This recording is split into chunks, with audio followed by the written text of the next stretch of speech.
Bonjour, ici Francine pour les carnets de Francine. Ma capsule aujourd'hui, j'en profite pour m'excuser auprès de mon conjoint Gérald.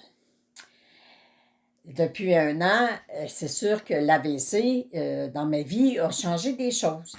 A fait que je suis beaucoup plus souvent à la maison, a changé complètement le temps de travail que je pouvais faire dans une semaine, a changé beaucoup d'énergie dans ma vie et a été une réflexion, mais aussi, on me dit tout le temps, une maladie, le mal le dit.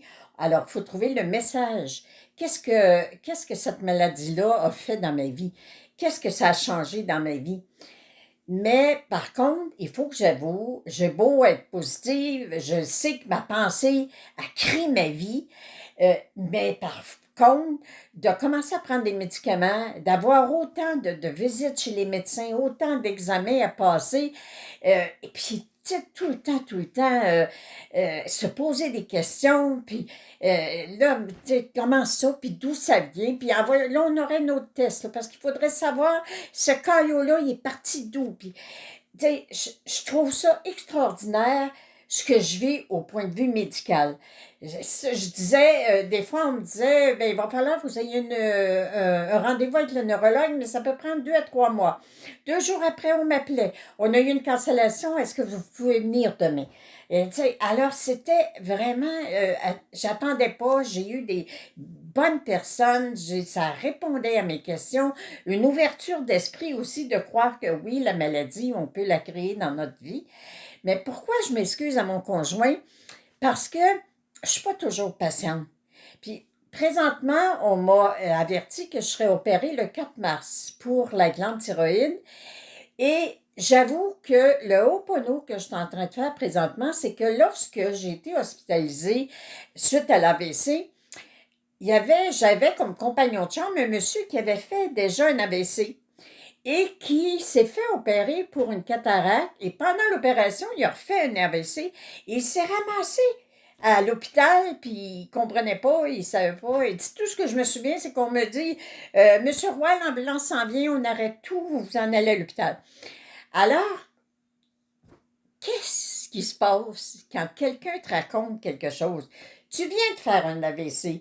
J'en ai refait un autre là, au mois d'octobre, puis là, j'ai une opération qui s'en vient. Alors, qu'est-ce que vous pensez qui se passe au niveau de ma conscience? Quelle est la petite mémoire qui se présente à moi? Puis c'est la phrase de M. Roy. On m'opérait, puis pendant qu'on m'opérait, j'ai refait un autre AVC.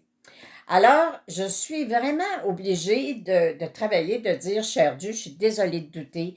Je demande à ce que toutes les mémoires conscientes et inconscientes, toutes les peurs que j'ai pu créer concernant cette opération-là soient immédiatement transformées en pure lumière. Puis, merci de continuer à vous occuper de moi.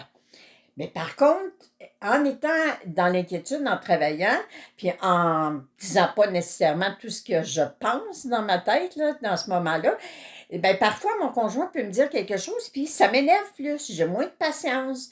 Je réponds plus sec. Je trouve qu'il me répond sec, mais en réalité, c'est moi qui est beaucoup plus impatiente.